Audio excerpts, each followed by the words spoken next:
Yo les pumistes, j'espère que vous allez bien, que vous avez passé de bonnes fêtes de fin d'année.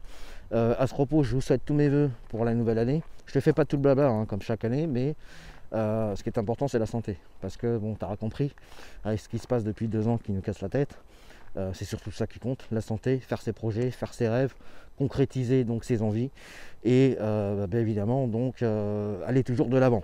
Pour les nouveaux qui rejoignent la chaîne le Don Cliff, bienvenue à vous. Pour ceux qui sont déjà abonnés, merci pour votre soutien. Merci aussi pour vos commentaires que vous laissez au bas de chaque vidéo. C'est toujours intéressant de lire le ressenti que vous avez, l'expérience que vous pouvez aussi me donner à travers vos commentaires. J'essaye de te répondre au mieux que je peux. Donc je te rappelle, moi je ne suis pas vendeur automobile. Le Ford de Puma, c'est l'expérience que j'ai, tu vois, ici. Donc cette vidéo va porter sur la deuxième partie de la vidéo précédente que j'avais faite concernant le fait qu'est-ce que tu peux avoir pour 25 000 € sur un Ford Puma, donc en version ST-Line, 125 chevaux, 1 litre EcoBoost. 2 choses importantes aussi que je voulais faire, que j'en profite dans cette vidéo, qui me tiennent à cœur. Donc après, je t'invite à aller voir les liens que je te mets dans la vidéo en bas. La première, c'est, tu vois le suite que j'ai là, voilà, tu vois, c'est marqué Tomahawk, Los Angeles, Moped Repair Shop. Donc là je fais un gros big up à toi mon frère Chris, Tomahawk Tuning donc. Je te la fais courte, c'est un Français qui est expat depuis un peu plus de 20 ans à Los Angeles, à Hollywood précisément, et qui a monté son shop de réparation de mobylettes. Donc si tu es comme moi de la génération Casimir, donc je te parle des mobylettes 103, Peugeot 103, Moto Bécane, etc. T'as compris.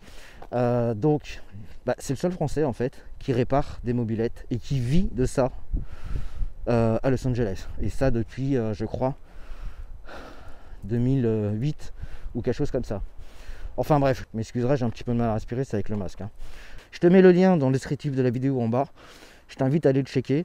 Donne-lui la force parce qu'il va attendre bientôt les 100K. Et voilà, donc je voudrais aussi qu'on booste un peu sa chaîne par rapport à ça. Donc si tu cherches la grosse patate du matin, avoir la forme, te changer un peu les idées au niveau peut-être de l'amorosité de la vie en général, par rapport à ce qui se passe, voilà, et tu vas checker sa chaîne là. Ça s'appelle Tomahawk Tuning, tu vois. Donc là je te fais un gros big up Chris Tomahawk. Voilà, big up à toi my friend. Ok, écoute, tu vas checker sa chaîne, tu verras. Donc tu fais comme tu veux, tu partages, tu likes, tu partages, tu fais dans le sens que tu veux, je m'en fous, mais il faut que ça marche. Deuxième dédicace, c'est au Socal Franchise. Alors les Socal Franchise, je pense que tu connais si tu suis un peu l'activité automobile, notamment automoto. Pareil, 3 lascars français qui sont donc posés à LA, qui font de la réparation de véhicules vintage classiques et qui font aussi de la vente de véhicules vintage classiques. Style Mustang, Camaro, ce que tu veux. C'est-à-dire que si tu vas acheter une bagnole américaine et la voir chez toi en France, ils te la font, ils te la réparent, ils te la bichonnent, ils te l'envoient chez toi direct. Donc ils sont vraiment très spécialisés dans le domaine. D'ailleurs ils sont un peu en bis avec Tomahawk pour faire des vidéos qui déchirent le game. Voilà, donc écoute, je te mets le lien aussi dans la description en bas. Tu vas checker, tu vas voir. Au moment où je fais cette vidéo, il y a un concours qui se fait avec Automoto pour gagner un véhicule américain évidemment, tu n'as pas gagné une Citroën. Donc là on va parler du Ford Puma sur les 2-3 points négatifs que j'ai repérés depuis que je l'ai. Ok, bon c'est rien d'insignifiant, te casse pas la tête, c'est bon, c'est pour moi. C'est moi qui trouve ça, voilà. Après évidemment c'est des petits détails, mais bon. Ok, et puis après j'ai donné le côté positif bien évidemment du Ford Puma. Je te donne mon expérience en fonction de le ressenti que j'ai quand j'utilise le véhicule, parce que je te rappelle que j'utilise le véhicule tous les jours, je fais 120 km par jour. Donc voilà, je te donne un peu mon ressenti par rapport à ça. Alors, il y a quand même des côtés positifs sur le Ford Puma, faut pas se leurrer quand même. Moi déjà, je l'avais dit dans ma première vidéo, quand j'avais reçu le véhicule quelques temps avant, que j'étais agréablement surpris par le comportement routier du Ford Puma. Comme je l'avais dit, tu sais, moi je sors d'un véhicule propulsion. Donc propulsion, quand tu joues un petit peu avec, surtout quand c'est des routes un peu, on va dire, mouillées ou ce genre de choses, tu vois, t'as le cul qui part un peu en travers. Et après, bon, c'est à toi de maîtriser. Mais c'est le côté fun de ce côté propulsion. Donc c'est vrai que moi là, en passant en traction, déjà c'est pas le même comportement au niveau de la conduite. Mais là où j'ai été vachement bluffé, c'est le comportement routier sur les routes sinueuses et notamment sur les ronds-points. Alors ici, je te cache pas que dans le sud de la France, moi je suis sud-est de la France, hein, côté Narbonne, il y a pas mal de ronds-points. Je sais pas ce qu'il y a ici, ils sont tous fans des ronds-points. Et donc quand tu arrives dans les ronds-points, franchement, je suis arrivé en version sport, en version éco, en version ce que tu veux, la voiture elle bouge pas. Franchement, elle bouge pas. Il y a une seule fois, j'ai réussi un matin en mode speed parce que j'étais pressé pour aller au boulot. J'ai réussi à décoller la roue arrière gauche dans le rond-point. Tu vois, donc elle n'a pas bronché la bagnole. Quand je dis décoller, elle s'est levée de quelques centimètres, tu vois, je l'ai senti quand même, hein.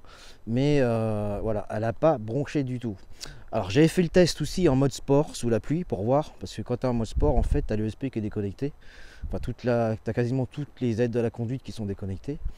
Et je me suis dit, tiens, je vais tester un peu dans le rond-point pour voir si ça glisse ou pas. Elle est légèrement partie de l'avant, mais vraiment très très légèrement partie de l'avant dans le rond-point. Mais bon, c'est facile, tu arrives à corriger facilement au niveau de la trajectoire, il n'y a pas de souci. Alors, un côté positif aussi que j'ai remarqué, je vais te montrer, attends, bouge pas. Donc là, j'ai 23 098 km. Le véhicule, je l'ai depuis juin 2021. J'ai pas encore ajouté de l'huile. Ça consomme rien du tout en huile. Franchement, ça c'est bluffant. Alors c'est vrai que moi je roule beaucoup en éco. C'est peut-être aussi ça, je sais pas. Tu me diras dans les commentaires si toi aussi t'as rajouté de l'huile ou pas depuis que tu l'as. Enfin sur 20 000 km bien sûr. Parce que si t'as que 5 000 km ça marchera pas. Mais non, elle consomme vraiment en termes d'huile, elle consomme rien du tout quoi. J'ai fait aucun niveau jusqu'à présent. Bon après là je crois que c'était aux alentours des 30 000 où il y a la première révision si je me trompe pas. Parce que moi je te rappelle que c'est une loc, c'est pas un achat. Donc les entretiens périodiques apparaissent directement sur l'application Fort de Passe. Ok, où là tu peux suivre l'évolution de ton véhicule, les consommations, etc. C'est intéressant aussi les consommations, hein. Il te fait le bilan tous les mois de ta consommation moyenne et de ton coût aussi de carburant. Alors, il y a 2-3 choses quand même que je voulais te montrer, qui reste un peu encore sur le côté pour moi négatif si tu veux. Après c'est mon avis personnel, je te le redis encore une fois, hein. Faut pas en faire une généralité, faut pas focaliser dessus. Chacun y trouve son appréciation ou pas. Ok, alors je te montre l'exemple. Tu vois, il y a une espèce de porte-carte qui est là. Ce côté porte-carte, tu vois, bon c'est vrai ça peut être utile quoi, hein, sachant que tu l'as ici aussi, là, ici, tu vois. Par contre, ce que je trouve un peu dommage, c'est quand tu es ici, en fait. Tu vois, tu es en train de conduire. Si tu veux avoir accès à ta carte, parce que je te rappelle que quand tu as la ceinture, c'est un peu plus compliqué, et ben faut aller chercher le truc. Bon, c'est un peu loin. Après, si tu as le copilote à côté de toi, ça va, elle peut te filer la carte, je sais pas, carte de parking, carte bleue, j'en sais rien, enfin bref. Donc ça, c'est un petit côté, voilà. L'autre point négatif que je trouve dommage, tu vois, c'est par exemple ici, au niveau du toit. Donc tu as ici, tu vois, une poignée de maintien, on va dire, côté conducteur, et tu en as une aussi côté passager, ici. Sauf qu'à l'arrière, t'en as pas. Et je trouve ça un peu dommage parce que c'est toujours utile, tu sais, quand tu veux t'asseoir, les personnes qui ont un peu de difficulté à rentrer dans un véhicule, d'avoir comment dire, une poignée pour pouvoir se maintenir, quoi. Ce que je trouve dommage un peu ici aussi, c'est quoi? C'est en fait là tu vois, tu as un vide-poche, voilà, bon, vite fait on va dire, mais tu as quand même devant une prise USB plus une qui se trouve à l'intérieur, et c'est dommage que tu n'en aies pas là. Tu vois, pour les passages arrière qui veulent brancher, alors je parle notamment pour les enfants, tu vois, s'ils veulent brancher leur téléphone, leur tablette, enfin je sais pas quoi, c'est un peu con quoi, voilà. Bon, après écoute, c'est comme ça. Sinon, après, finition intérieure, c'est quand même propre, hein, faut dire ce qui est. Je vais pas me plaindre. Les matériaux utilisés sont quand même de bonne qualité, donc ça va, ça reste correct, on va dire, sur la finition intérieure. Je te rappelle que c'est basé sur la plateforme de la Ford Fiesta. Sinon, le côté aussi positif du véhicule, donc là je l'ai vu, je l'ai constaté il y a 2-3 jours parce que on a eu des températures assez basses ici, notamment de la givre. Donc moi un petit peu, hein, on n'est pas dans le nord, hein, donc un petit peu de givre sur le pare-brise de véhicule. Je te garantis que le chauffage, quand tu le mets en mode dégivrage complet ici du pare-brise, ça marche super bien. En 2 minutes, tu as tout le pare-brise qui est dégivré.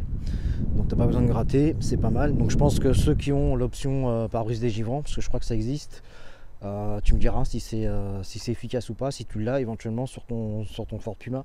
Mais en tout cas, ça fonctionne super bien. Allez, on va faire un petit essai routier vite fait. On va expliquer un petit peu les commandes aussi là sur le volant.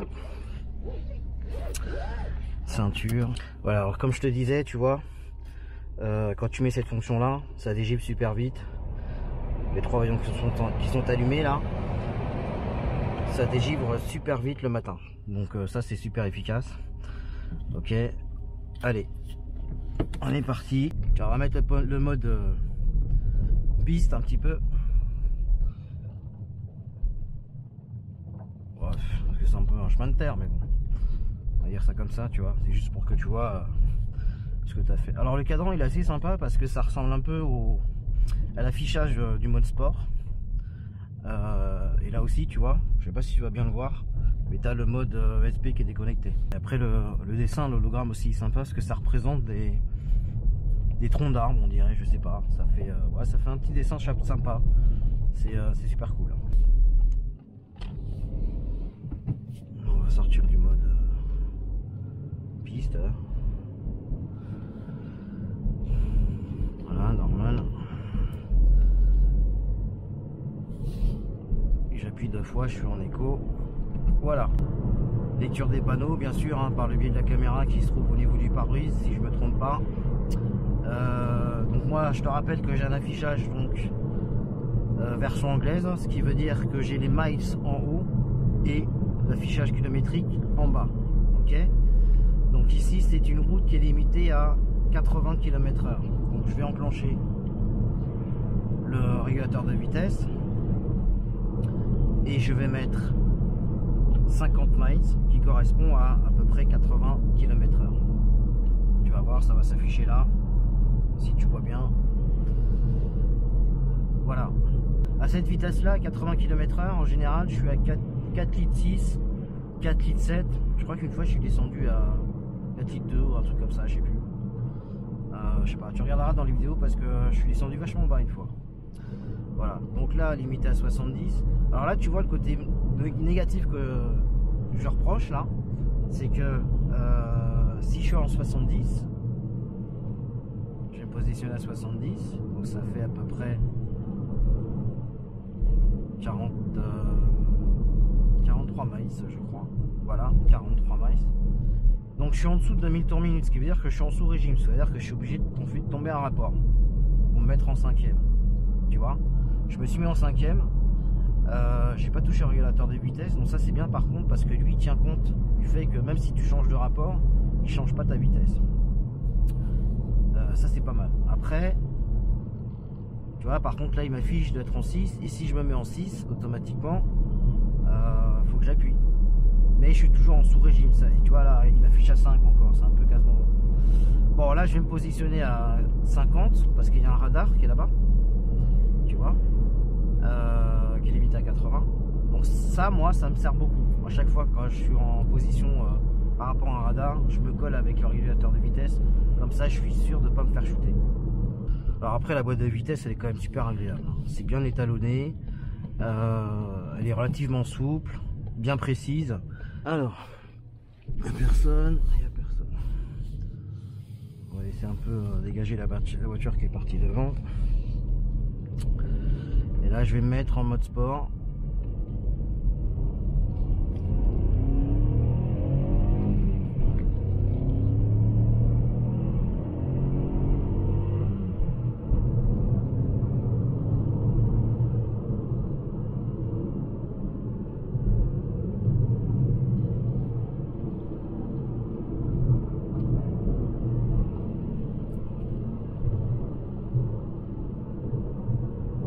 je te dis, hein, comportement routier, franchement, ça accroche le bitume, je te dis pas.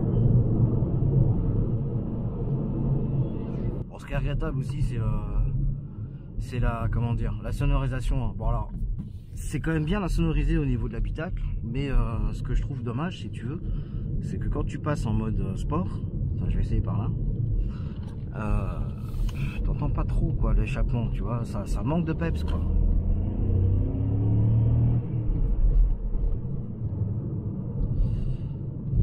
Je suis même passé par là, je sais pas, je connais pas cette route. On va voir, c'est des trucs intéressants. Si tu regardes le compteur, tu vois, t'as vite fait d'arriver à des vitesses quand même assez élevées rapidement, hein, en mode sport. Tiens, on va mettre la consommation, on va voir qu'est-ce que ça donne. 7 litres 2, tu vois, c'est plus pareil. Hein. De 4 litres 6 en moyenne, tu passes à 7 litres 2, 7 litres 1. On va faire un demi-tour. C'est la réserve africaine ici, je crois. Je sais même pas. Je suis jamais venu, je t'avouerai. Alors. Ouais, c'est ça, c'est la réserve africaine. On est parti.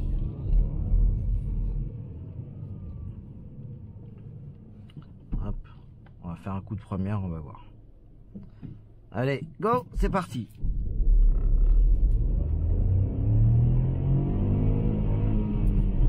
Tu vois, rupteur.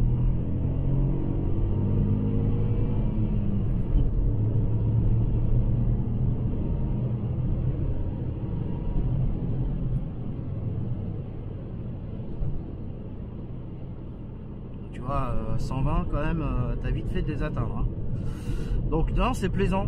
C'est plaisant parce que quand tu as besoin de doubler en sécurité, franchement ça fait le job. Alors après la petite astuce, parce que moi j'utilise la version sport des fois, tu sais, quand j'ai besoin de doubler sur cette route, pour une question de sécurité, pour avoir plus de pêche et être sûr d'être en sécurité, de doubler, comment dire, sans prendre de risques. Tu fais le calcul, tu verras, tu appuies 5 fois sur le bouton du changement de mode et tu passes direct en mode éco.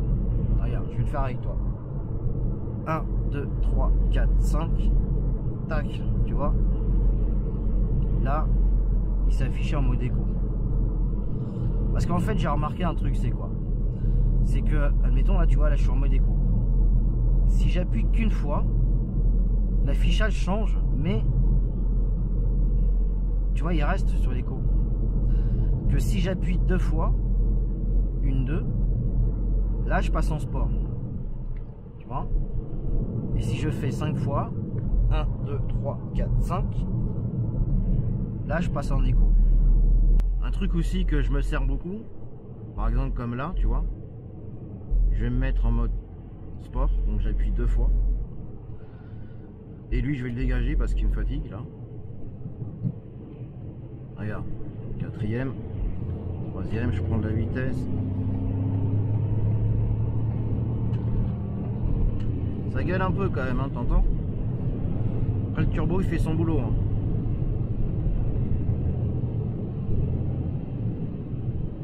« 83 miles, ouais, je suis déjà arrivé à 130. Ça surprend quand même. Hein. Quand t'es pas habitué, alors j'imagine même pas quand t'es en version ST ce que ça doit faire avec les 200 chevaux là. Mais franchement, moi il y a des petits moments où je me suis fait des bons petits plaisirs. Allez, je vais me remettre en mode éco. Hop. Ah, je l'ai foiré ce coup-ci. Normalement en mode sport, j'appuie 5 fois, je reviens en mode éco, mais j'ai raté un coche, tu vois.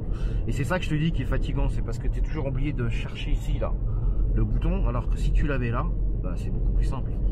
Alors comme il y a un de mes followers sur la chaîne qui a dit que lui sur son ST il est là. Ouais, je trouve ça beaucoup plus logique, tu vois, que de l'avoir en bas là où tu dois chercher, compter le nombre de fois pour avoir le mode que tu veux, enfin bref. Donc là tu vois, je sais pas si tu vas bien voir, mais sinon je ferai un zoom dans la vidéo. Là je suis en mode éco et j'ai mis le régulateur de vitesse. Donc je l'ai calé à 60 miles, ça fait à peu près 94 km/h, on va voir, tu vois. Et j'ai mis aussi l'assistance au niveau des franchissements de ligne, c'est-à-dire la vibration plus la correction de voix, pour que tu puisses voir un petit peu l'effet que ça donne, quoi. Je vais me poser à 55 miles. Voilà. Alors le principe donc déjà du franchissement de ligne avec la correction de voix. Alors ça c'est un point positif sur le véhicule, mais il y a un petit côté négatif aussi, je vais t'expliquer, tu vas voir. Donc là tu vois, tant que tu as les deux mains sur le volant, en fait lui détecte que tu as les deux mains sur le volant. Donc je vais volontairement passer à gauche. Attends, il y a une voiture là. Non, je vais le faire à droite. Je vais volontairement passer sur la ligne de droite, tu vois. Donc tu as pu voir là qu'il y avait la ligne jaune qui commençait à se mettre en route. Je vais recommencer, regarde. Tu vois? Voilà. Et là, il m'a remis sur la voie. Si je fais dans l'autre sens, hop, tu vois, il m'a remis dans la voie. C'est-à-dire que dès que la ligne est jaune, en fait, ben, le Puma me remet dans la voie. Ok? Si je le fais avec une main, on va voir. Donc avec une main, je me colle à droite. Il corrige. Je vais attendre que les voitures passent devant là. Voilà. Et donc là, je vais le prendre à gauche. Il corrige. Tu vois. Par contre, là où c'est dangereux, tu vois, bah là, regarde, dans le virage. C'est-à-dire que si je serre trop la corde, en fait, il va me reprendre. Et c'est un peu troublant. Parce que si par exemple tu doubles une moto ou un vélo et que tu mets pas ton clignotant, en fait il va te corriger tout seul. Donc tu risques en fait de percuter la bécane. Regarde, je vais recommencer, tu vois. Tac, il m'a corrigé. Alors après je vais te montrer le test en main libre. C'est-à-dire que je vais lâcher le volant et on va voir s'il corrige ou pas. Voilà, là je lâche le volant, regarde. Hop, on va voir. Hein. Donc ça part légèrement à gauche. Hop, t'as vu, il a corrigé un petit peu quand même.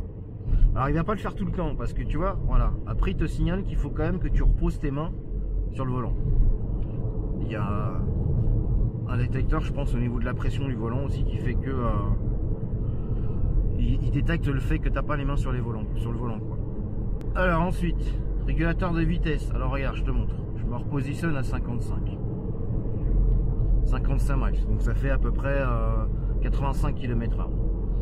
Tu vois, si je veux accélérer d'un coup pour doubler, je vais laisser mon doigt là. Regarde. Tu vois, je laisse mon doigt. Mais ça monte progressivement en fait. Tu vois? Voilà.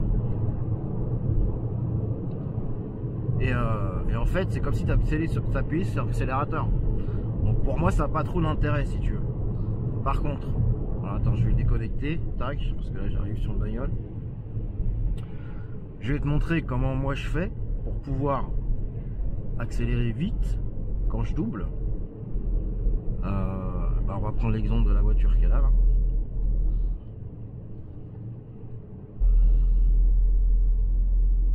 Tu vois, donc je me cale derrière lui, je suis à 52, 53 miles. Allez, on va monter à 55 parce qu'il prend un peu de vitesse. Là.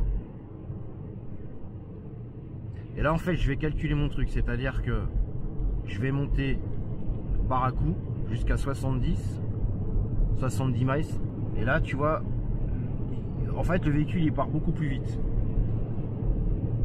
Donc c'est un petit peu plus réactif si tu veux. Donc tu vois, c'est des petits à-coups que... Et c'est ça que je trouve dommage, c'est que le bouton comme il est en relief en fait, bah, c'est fatigant quoi, parce que ouais, c'est pas le côté pratique quoi. Alors il y a aussi un point négatif que je trouve assez casse-bonbon en fait sur le Puma, c'est que tu vois par exemple mon téléphone là, il est branché via le câble pour que je puisse avoir le CarPlay. Ce qui veut dire que mon téléphone en fait il est constamment en train de charger. Ah, tiens regarde, il y a un Puma.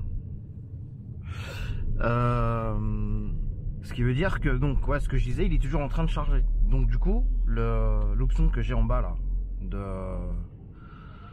chargeur induction, il ne sert pas. Parce que le téléphone, je le mets toujours là. Et comme moi, je te l'ai dit, hein, j'écoute pas la radio.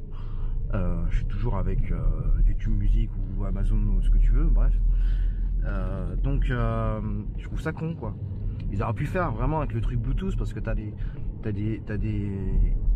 marques de voitures qui ça marche avec le Bluetooth. Tu poses ton téléphone, tac, il le détecte, terminé. Et là, non, t'es obligé tout le temps de brancher. Donc c'est un peu casse-bonbon, quoi. Là, il y a un truc aussi que j'ai remarqué depuis un petit moment. Parce que je te rappelle que je fais 120 km par jour, tu vois. Donc j'ai mon réglage à moi là de position de conducteur. Et souvent, je me suis aperçu que le siège se dérègle au niveau du dossier. Je le sens quand je me pose, tu vois. C'est-à-dire qu'à force, pourtant j'ai le lombaire qui est réglé, hein, tu vois. Mais je le sens, c'est bizarre, tu vois. Je sais pas. Tu me diras si toi dans les commentaires, tu me diras si tu as le même ressenti. Enfin, si tu roules beaucoup déjà, hein, puis si tu as le même ressenti que moi. Mais moi j'ai l'impression que le siège en fait il se dessert un peu, tu vois. Voilà les amis. Bon, il y a un petit peu de vent là, ça commence à cailler. En tout cas, merci d'avoir regardé cette vidéo. On a un beau petit coucher de soleil qui commence à se mettre en place. Voilà. Donc n'hésite pas, hein, tu likes, tu partages. Laisse-moi tes commentaires en vidéo si tu as des choses à me dire aussi concernant le côté positif, négatif du Ford Puma. Voilà, et puis je te rappelle aussi, tu check le descriptif que je t'ai laissé en bas concernant les deux chaînes Tomahawk Tuning et Socal Franchise. Donc donne-leur de la force, abonne-toi, like, partage, regarde ces vidéos, je pense que ça va te plaire. Si tu aimes l'automobile en général, les gros V8, les américaines, la Californie, les États-Unis, enfin bref, un autre style de vie que un peu d'évasion, ce genre de choses, et ben voilà, je t'invite à aller voir leurs vidéos et puis tu fais ton job, quoi. Donc surtout, porte-toi bien, prends soin de toi. Je te le rappelle, hein, si tu as des projets, des envies, des passions, quoi que ce soit par rapport à ce qui se passe, à la conjoncture actuelle, et ben vas-y, fonce. Te laisse pas casser la tête par les autres. Fonce, fais ce que tu as à faire. De toute façon, on n'a qu'une vie, on n'a qu'une santé, et il faut pas se priver. Ok, je vous dis à bientôt les gars. Ciao.